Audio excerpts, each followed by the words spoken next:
Hey guys, good morning. Hey, as you can see, I got a lump on my shoulder. That's basically some heat pads in there, doing a little, heat therapy on my shoulder. I start rehab next week, so it'll be nice to get some physical activity and beyond, like sitting and making videos of you guys, or walking around the house puttering like an old fucking man. Today it shows the professorial look for a reason. You like the glasses, Clarence? Professor Salmon is going to come with you a little history lesson of football. I'm an NFL history junkie. I'm a sports history junkie in general. Football and baseball, probably my most favorite sports in terms of history and lineage. Wasn't a history major in college. I did start off one, believe it or not. I ended up being an English literature and philosophy major undergrad. Go figure. What the fuck, right? But I really love history. I read a lot of biographies. Vandy and I are really bonded on that. And I think Clarence reads it too. But me and Vandy read all the time. Vandy's another one. Just throwing you out, Vandy, and put you out there. He loves reading the history, the washes and the books of these great sports guys. And why did I choose to do it? Because current state, we were talking the other day. First of all, good shout out to Kiwi, man. You pull something that's really cool. He's like, you talk about, hey, what's not in vogue and what's consistent is the running game and good solid defense, right? And we're talking linebackers. And I'm going to point out a couple things. So let's bring the Grady to close first. First of all, Grady, good to very good player, right? Not a great player. I'm not going to back off. He's not Aaron Donald, dude. He's not Aaron fucking Donald. His ceiling is maybe Jarrell Casey, but let's also be real. Jarrell Casey, who played for Peace, had upwards of 11 sacks at one point. Grady has some almost get there. Now, is that the talent around him? Yeah, but Grady is getting toward the edge of 30. It comes down to a cost perspective, which is not my issue. Hey, if he fits, they can pay him. I'm not bitching about Grady. You put a Jordan Davis next to him, maybe? You do, right? Or do you? Depends on how you want to play your defense. And that's where we're going in history. So we have P's current state that we know for a fact, looking through the historical precedents, is a tendency to like the 3-4 favorite. He favors the 3-4. But he does multiple, so he'll do some four-man looks. I don't know if I can find a single team these days that's strictly 3-4, 43. Actually, I probably could find a 43 strictly. Dan Quinn seems to be a strict 43 guy. Tampa 2, keep that back in mind. I haven't seen this 4-3 under. There's a few other guys. Most are of that Belichick kind of mindset that I'm kind of a multiple, a Saban as well. You see Kirby down there in Georgia doing it, right? But I will say this, the personnel matter. But right now, I'm not going to talk personnel in terms of what Pease wants. This video is specifically how we got there and where we are and why history matters and how do we get well. So to really understand your team, you have to do, remember that current state I talked about? Yeah, I'm all about drafting less from a position of weakness. I'm about adding capability. I am all about adapting my scheme potentially. I'm very adaptable. I'm a very Belichickian guy in that case. I'm all about Bill Belichick. Fuck it. I got 4-3 personnel. I'm going to run 4-3. I don't care, right? The 3-4 guys are best. For example, he ran 3-man front exclusively probably back in the days when Pease was there, by the way, in his early years of, Ty Warren, Jarvis Green, Vince Wilfork came in a little bit later, Richard Seymour. You wanted to find places for these guys, and they all have specific measurements I've talked to. But let's talk about where we're at today. So we have back was it 04 when McKay came on board? Was it 04? When McKay came in, McKay kind of really changed up the Falcons, the dynamic. And let me be honest, Rich McKay brought a lot to the table. We did find an element of respectability, even in the more, the Vic thing was unfortunate. Let's just cut that shit out. Who the fuck could have predicted Dick was not going to study his playbook and fight pit bulls, right? Nobody could, right? So let's give McKay some props for being around, even when he's out of front office. But his tentacles were on. And just so you know, Tamam Dimitrov, McKay was one of his mentors. Guess who is one of McKay's mentors and peers? Bill Polian. Why does this matter, right? What did Bill Polian and McKay have in common? Tony Dungy, right? What is Tony Dungy known for? Tampa 2, zone-based defenses, the 4-3, strict 4-3 generally, right? 4 down linemen, often 2 midgets off the side, We have an under tackle, 3-tech if you would, whatever you want to call it, get fancy. I'm not going to talk X and O's because Peyton Manning's for you will destroy me. They do this, they'll line up over guard and center, off center, angles. Not a lot of exotic blissings. You're getting pressure up front, and they tend to, as Dungy's things evolve, like with the Mappus and the Freeney, cheaper, faster guys. Edge is all about speed, and then you had these roaming, rangy linebackers, generally a rangy Will and a rangy Mike and a strong side linebacker that could or could not be, in the limp size. But he had some size. It was your run thing, and of course they had a strong safety that could creep down. Why does this matter? Look at our team, right? What did we have under McKay, under TD, under these guys, right? Consistent. You'd always had a Lawrence Malloy type strong safety. You had a William Moore, strong safety. You had Kiki, right? Keanu O'Neal, right? What are these guys? They're 220, 215 pounders, extra linebacker if need be. John Lynch, substitute. Bob Sanders was smallish, but he was a powerful guy, right? The strong safety, right? Cheap on free safeties is why I always hated this fucking defense. I hate it. I like watching a roaming single high free safety. But it was predicated on speed and a finesse team. I guess the theory is, there's two theories. One, you might hear the theory they're faster on a track, like we have indoor track. I don't buy that bullshit. The reality is, when you read Bill Polian's game plan, he talks about it, the 4-3, Tampa 2 specifically 4-3, was cheaper. You could go draft, and you could get guys later in the draft, like a Bethea, right? Remember Bethea? 6th-round pick, I believe. You could get a Rico Allen, right, in theory. You could get a Casey in the 5th round. But you could put draft picks, which became phenomenally cheaper as we got rookie cap, and you could fill it. And what would happen is you could put a disproportionate amount of money towards your offense. Now, Polian was an offensive mind, as you know, with Marv Levy up in the day, and they were always known prolific. Running gun, Bruce Arians style, big time offense. They always had studs on offense. Defense was constantly about draft picks. When he hired Dungy, he talks in the book Game Plan, Bill Polian. The reason he got him because he could go out and get a 5th-round cornerback and plug and play. He didn't have to put a lot of money in a premier free safety. He could get edge rushers, like for example, Dwight Freeney literally fell in their lap. Freeney was a top 5 type talent, right? But in those days of scouting, 6'1" just was not cutting it. He was not a 6'5" gazelle like John Abraham. He dropped down to them, fell out. Robert Mathis was a 5th-rounder. Those defenses were very predicated on 3 basic positions, right? You had the under tackle, the 3-tech we talk about, which Grady fits that mold. We've had Rod Coleman there. We tried to get Perry Jerry, right? They had Warren Sapp. They had Booker Matharon, right? You had to have an under tackle. You had to have some sort of speedy linebacker, typically a Will.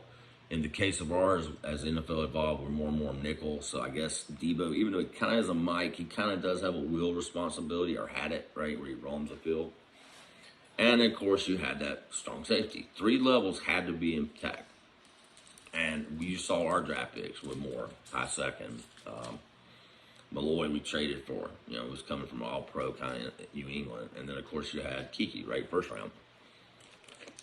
In fact, a lot of people thought we reached for Kiki. Remember that? Does this matter? Back to in vogue. So I don't think the Falcons were being in vogue when they got McKay. I think McKay tried to put a system in place, and McKay kept his tentacles in. I think TD bought into that because he's an analytic guy, and it does make sense in theory. You can do all these different analytics, find these players later on. You can plug in 5th-rounders and work, and sometimes it works, but so then we flashed and we brought in Dan Quinn. I told you how, hey, we're all going to 4-3 under, blah, blah, blah. There seemed to be a disconnect in what the guys wanted to do. And we saw very vanilla defenses. So I'm going to talk about history. Why does history matter, right? The Dungy stuff, where does it come from? This is all I'm going to go to, why it matters. And then you go. Dungy was influenced by 2 major players, 2 major coaches. Don't laugh. One was Tom Landry, right? And the other was George Perles, who was the defensive coordinator of Steel Curtain, and of course Chuck Noll, which he has lineage from. Why does Landry matter? Who knows what a 43 flex was? That's the beginning of a 4-3. Pre-Landry, who was the defensive coordinator, incidentally, for the New York Giants in the 50s, 60s kind of stuff, at the time defenses were 5-man.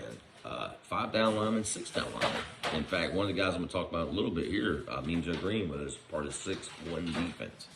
Yes, he was the linebacker, the lone linebacker behind a bunch of what they call nose guards who crowded the line of scrimmage with 6 men, and Mean Joe Green was actually the sole linebacker. That was not uncommon. You had a lot of 5-2s, but you see that nowadays a little bit.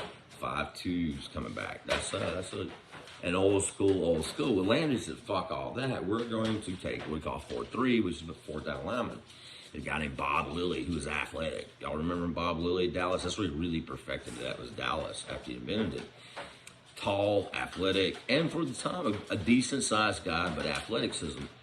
The flex, however, was about gaps. So Tom Landry essentially invented these gaps. We love to talk about 1 gap, 2 gap, 3 gap, 0 gap, whatever, right? Pretty innovative shit. I mean, you still see that implemented. I mean, let's just give him some credit. He blitzed a lot. So why does this matter? Well, think about it. You know, guys like Noel, other guys see this Landry. Landry picks up, in vogue, if you would, but this stood, right? Flash forward to the steel curtain. So I don't know how many people remember Mean Joe Green, who I just referenced. Played for Louisville, Nome, North Texas State.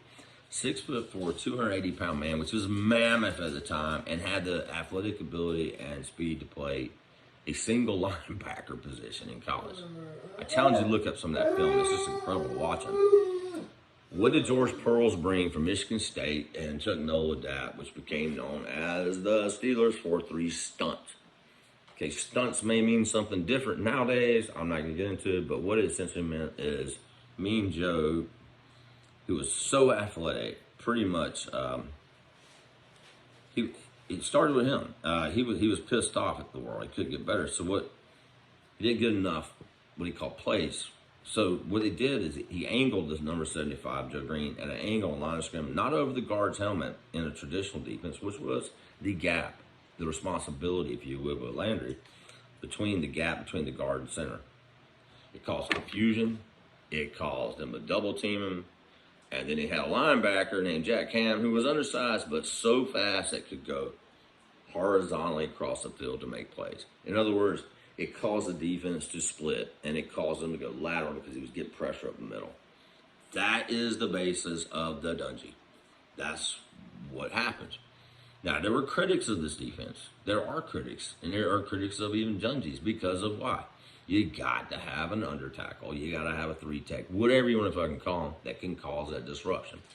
So the Dungy defenses, and you guys know this, if I get pressure up the middle, I don't have to blitz, right? If I get pressure up the middle, it puts the play outside. If I got midgets that can run on the edges, what happens? They can run, roam, free, and get. It has evolved some time period. Some has been some innovation. Is just put a bigger guy next to him. We saw that with our variations. We brought in Grady Jackson different times. We brought in Poe. And again, I know, Nighty God, you're a big 4-3 guy. You advocate correctly. You know, it could work to bring in Jordan Davis. So the problem with it, though, so the reason Polian loves this, again, is because I could put an enormous amount of my economics resources on the offensive side. I could pay Polian's a offensive background, CFL, right?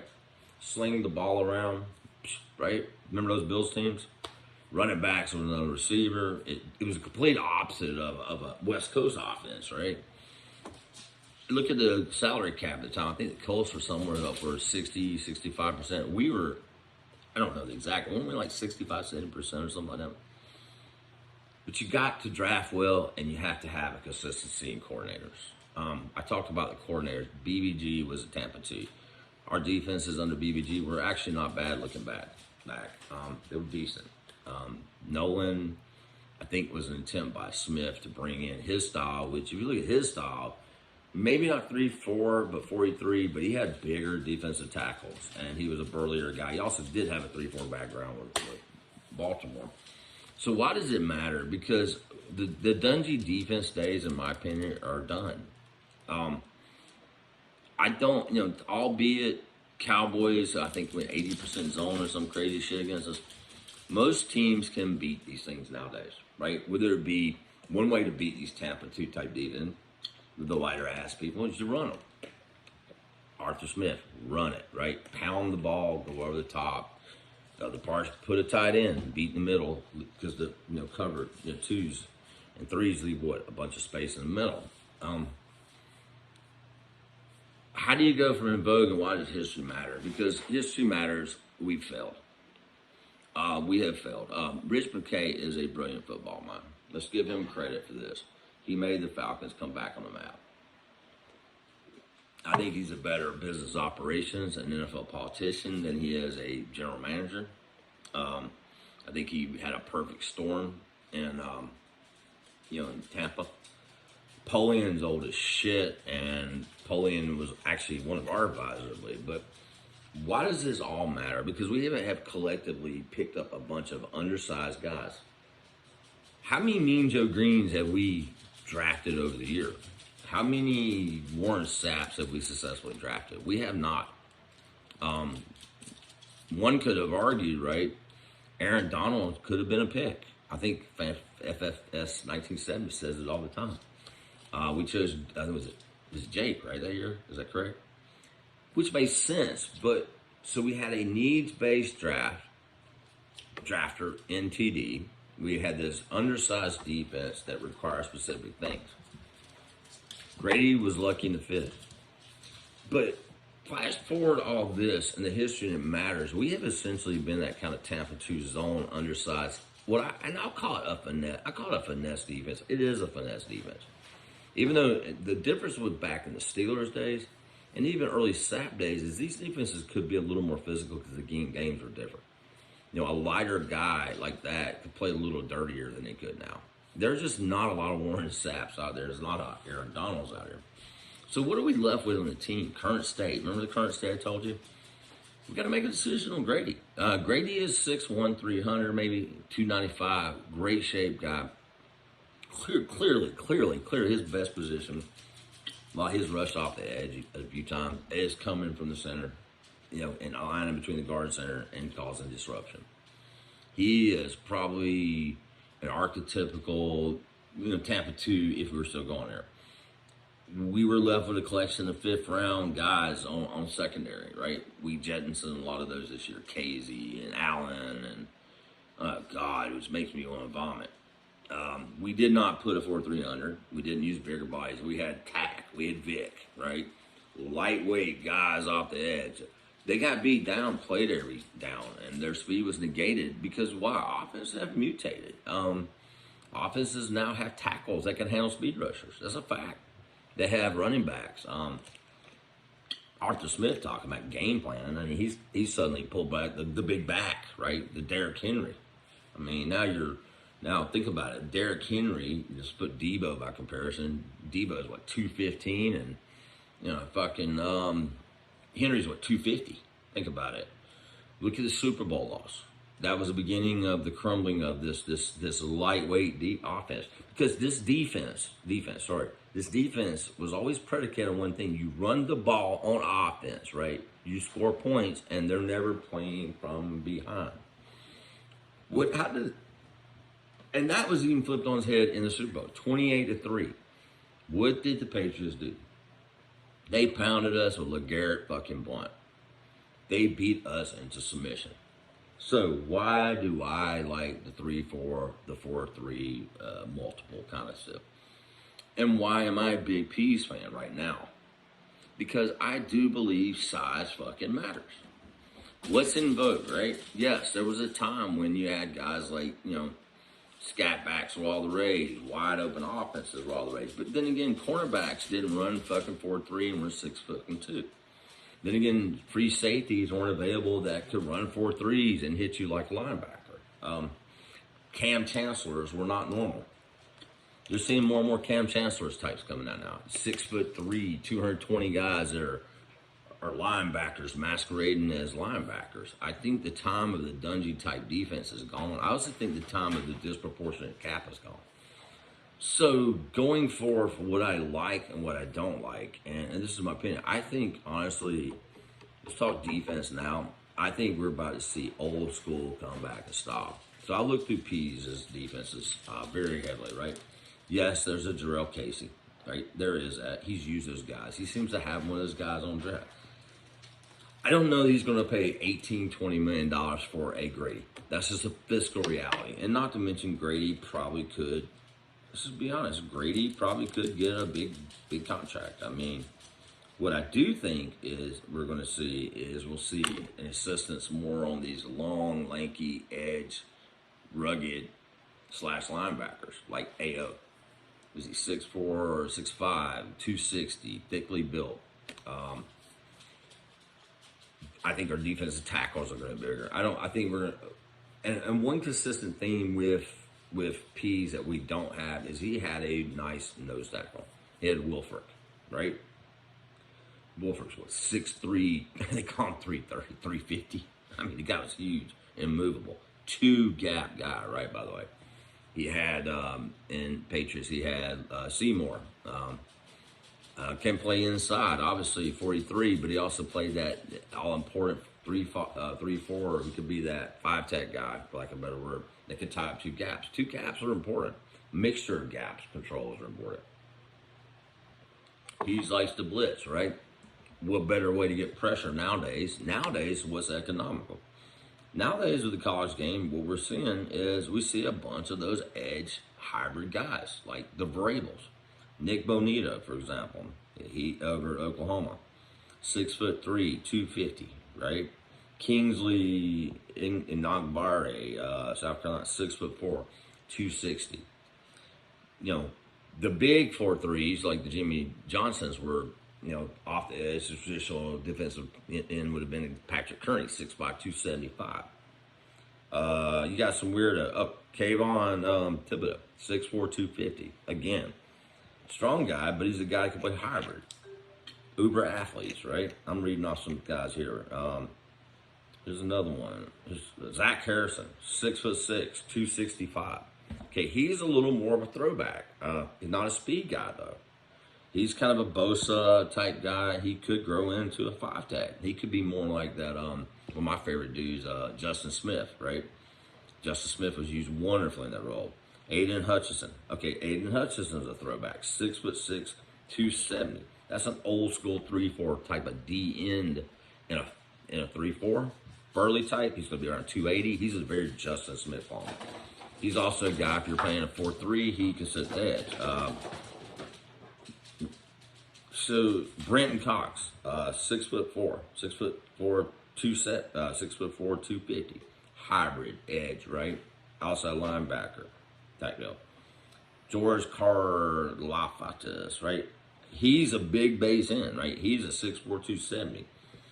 Drake Jackson, 6'4", 255. So what are we going to do? That's just some guys. Xavier Thomas, 4- and 5-star recruit.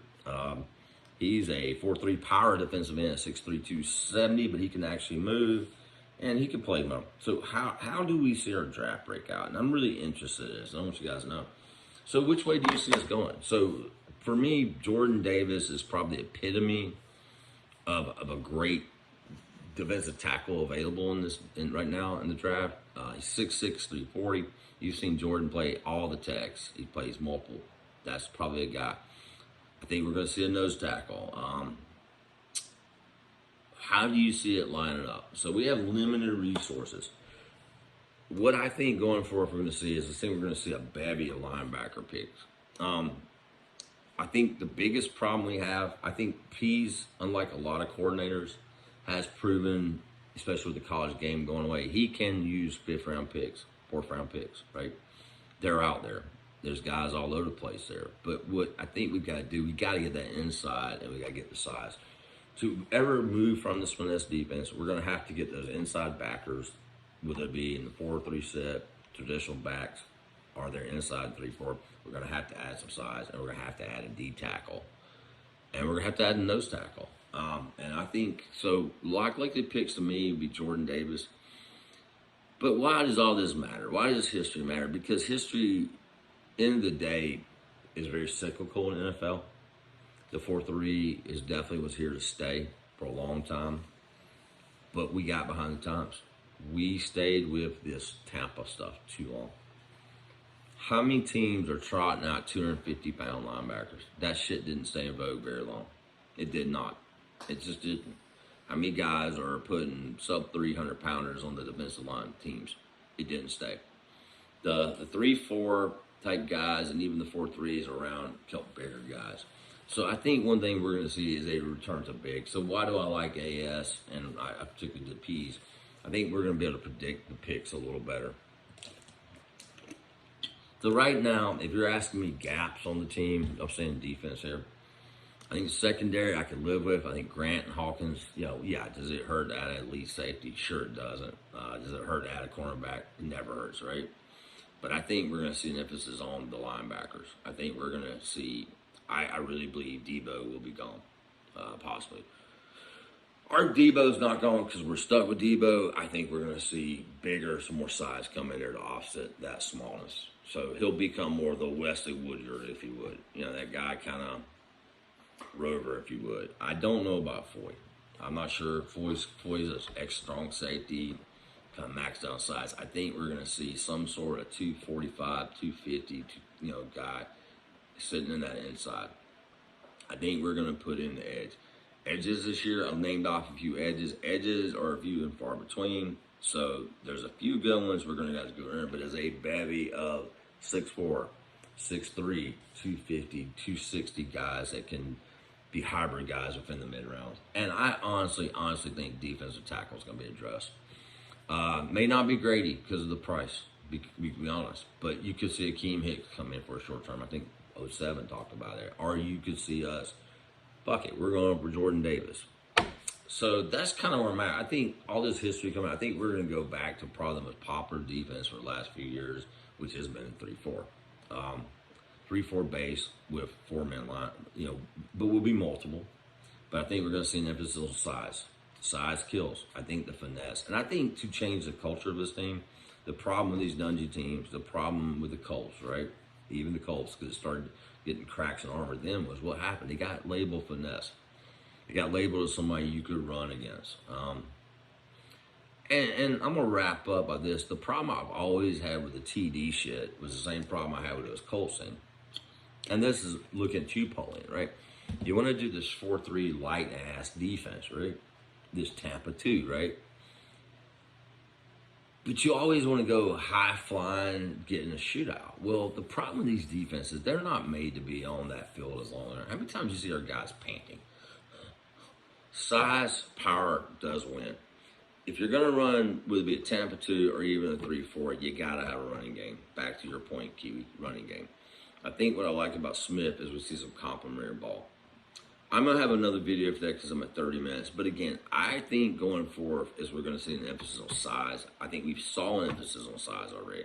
I think we're going to see an emphasis on these athletic hybrid guys, edge and deep, edge slash, outside linebackers. And I really think we're going to address the middle part of our linebacker core. That sets the tone. Look, history repeats itself. These defenses I'm talking about are great. Absolutely, Landry, dude, revolutionary. Changed the fucking world. Gap control, single gaps, never saw it before. 4 down linemen. Dungy, Perles, Noel, these guys changed the world. Stunts are here to stay, right? The idea of having an athletic dude inside on your rotation is fantastic, but to rely on your best player, to rely on a thing, for anybody not named fucking Aaron Donald, it is just almost insane. Donald is a weirdo. I mean, Donald is a 6'1", 280-pound behemoth unicorn. He's a Pitts of the defense. And I just don't really think you can top your cap on him. I don't think you can count on him as your foundational player. I think our size is lacking. So I look forward. I'm going to wrap it up. I think in this thing, and I'll talk specific and as we go into the draft, I want to hear your thoughts. I think we're going to see more of these 5-techs. Kaminsky may not be the guy, but that Kaminsky style is going to be a lot of those 6'5", 6'4", 280 long guys. Daquan Graham is a particularly specific type of draft pick that does that 5-tech role. He's a 6'5", 290 with some athleticism, long, right? I think we're going to have to get nose tackles. I think Perles and Rush were 2 starts toward that game, but I also look at Pease. That is a premium position. Unlike the under tackle, that's a premium position. They got a first-round pick, right? High-round pick, right? What was Seymour? Oh, I'm sorry, not Seymour. What was Wolford? High round pick, first round. DeQuan Jones was a fourth rounder, I think. But again, that big nose tackle. I think DeQuan Jones is a 6'4", 340 kind of guy. Again, kind of premium position. You got to have that nose in those defenses. I think we're going to get bigger and larger in the day. Secondary, I think, is going to see a lot less attention this time. Maybe a free agent edition, maybe some corners that are longer. We'll see. Well, anyway, guys, this video went longer than I wanted, but I want to hear your thoughts. First of all, what do you think of the history lessons? Do you enjoy this stuff? I'm a geek. Tell me your favorite. Give me some history of the game, too. And second of all, where do you see we're going? Let's just talk in the macro. Let's talk enterprise. Like, what do you see changing on our defense? So, over and out. Thank you, guys.